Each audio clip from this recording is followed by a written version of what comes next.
For this video, what I want to do is a 1 proportion z-test using the TI-84 graphing calculator to help us find the p-value and the standardized test statistic. I am going to go through all of the mechanics of a hypothesis test because it is important to know the entire process and not just how to get the answer. So this video doesn't just go over just how to find z and the p-value, it goes through the entire process. So what we have here is a medical researcher claims that less than 25% of U.S. adults are smokers. In a random sample of 500 U.S. adults, 19.8% reply that they are smokers. At alpha equals 0.05, is there enough evidence to support the claim? So as I went through, I highlighted the important information, the information that's going to help me determine, number one, what kind of test to use, and also information that I'm going to need in order to find the standardized z-test and to run the test in the calculator. All right, so our conditions, the first one that we have is that we need a random sample. And it does explicitly state that we have a random sample of U.S. adults. Okay. The next one that we need is n times p greater than or equal to 5 and n times q greater than or equal to 5. This is how we know that we can use the normal distribution to approximate a binomial distribution. So since the information that we have is binomial, since we're talking about the number of successes, how many people agreed or replied yes to the question, in order for us to be able to use the normal distribution for the sampling distribution of the sample proportions, n times p has to be greater than or equal to 5, and n times q has to be greater than or equal to 5. So our p always comes from our claim. So our p is going to be 0.25. N is always our sample size. And q is always 1 minus p, so that would be 0.75. So if I multiply this out, I would have 500 times 0.25, which is 125. And 500 times 0.75 equals 375, which is also greater than or equal to 5. So both of our conditions are met, so we can use the 1 proportion z-test. So if you're asked what is the name of the test, this is the name of the test that you're going to be using. And I do just mention that some textbooks have other conditions that also must be met, but these are the 2 most commonly used. So make sure you reference your textbook to see if there's any values or any other conditions that your textbook uses. All right, so this information, I circled it because I'm going to need it in order to find z in a few minutes. So make sure that you remember that information because we will need it again. Next step is to set up the null and the alternative. The null and the alternative always come from the claim. The null always contains a statement of equality, and the alternative always contains a statement of inequality. So we have p is less than 0.25 as our claim.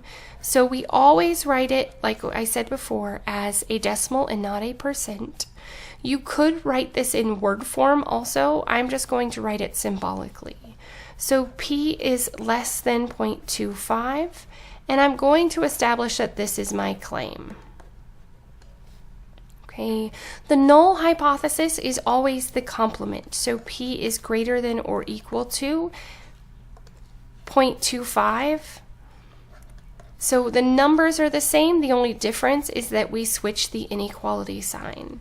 And this is going to be a left tail test. So when we go to shade it out, we will shade the left tail. This right here has to match the values in our calculator, which you'll see in a few minutes. So the alternative hypothesis always determines the tail of the test. So I'm going to go ahead and draw out my model. I'm not going to shade it yet because I don't know how much to shade.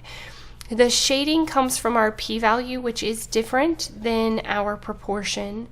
Okay, so the p-value is the probability of getting the standardized test statistic if this were actually true. So we're going to see how likely it is.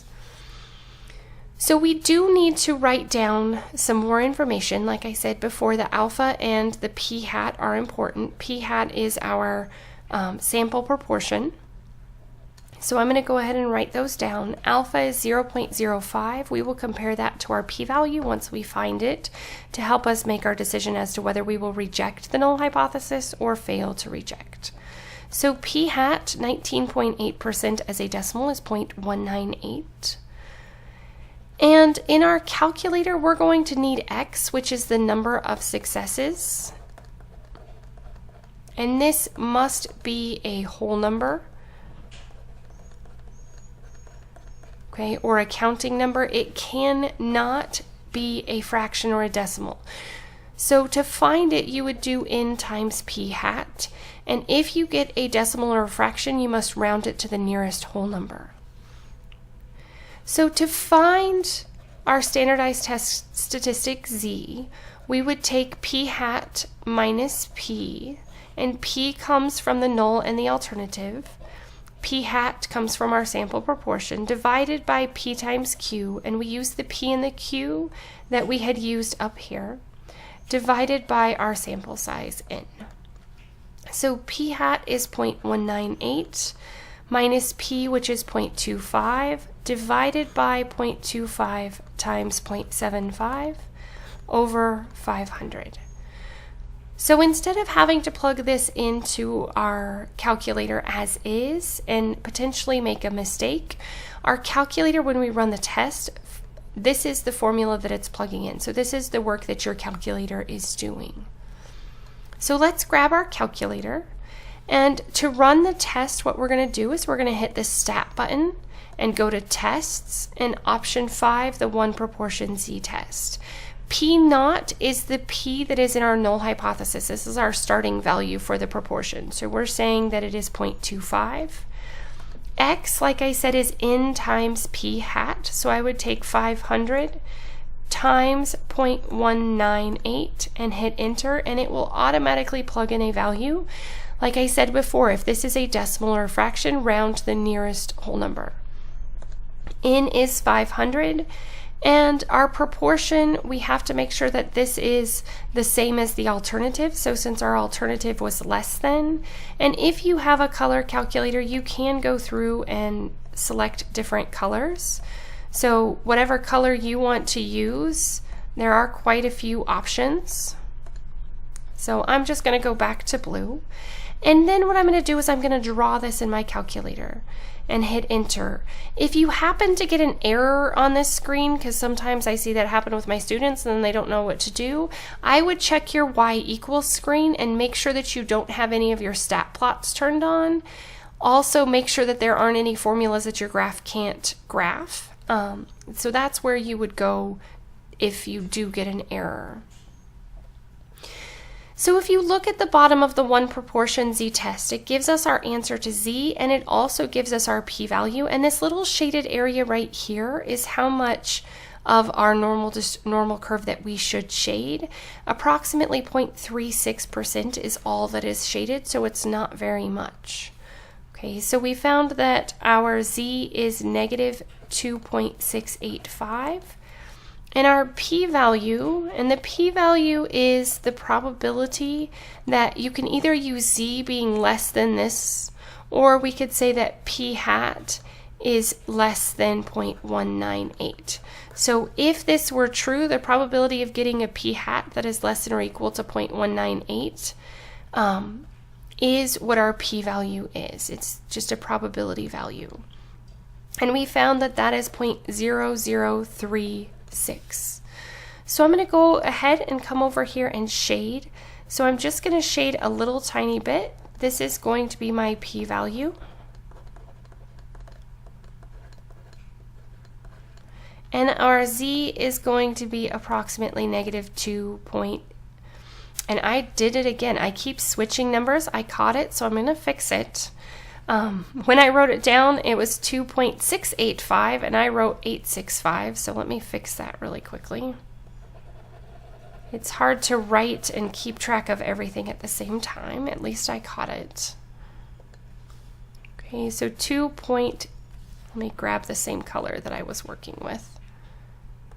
2.685. I knew when I went to go write it down that I had changed it. All right, so our p-value is 0.0036 and our z is negative 2.685. So now what we're going to do is we're going to take our alpha level and we're going to take our p-value and we're going to compare the two. The rule is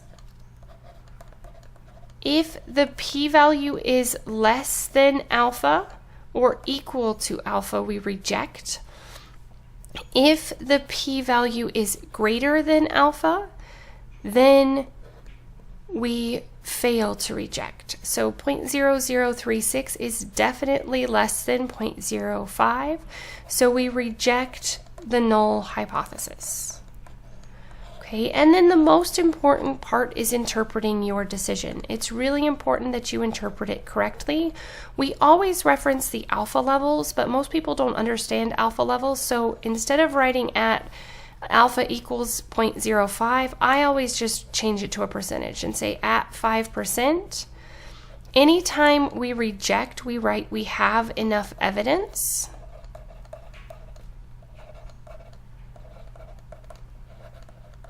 Okay, and then this is where we would go back to our claim. Since our claim is about the alternative, we use the word support. If the claim was about the null, then we would use the word reject. So at 5%, we have enough evidence to support the claim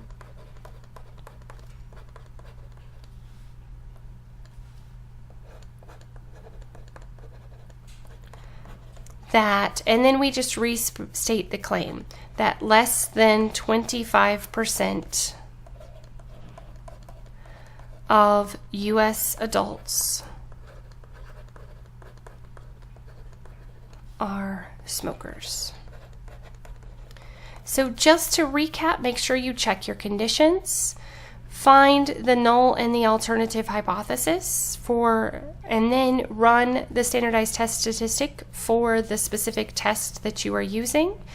Compare your p-value to your alpha to decide whether you're going to reject or fail to reject, and interpret your decision in context.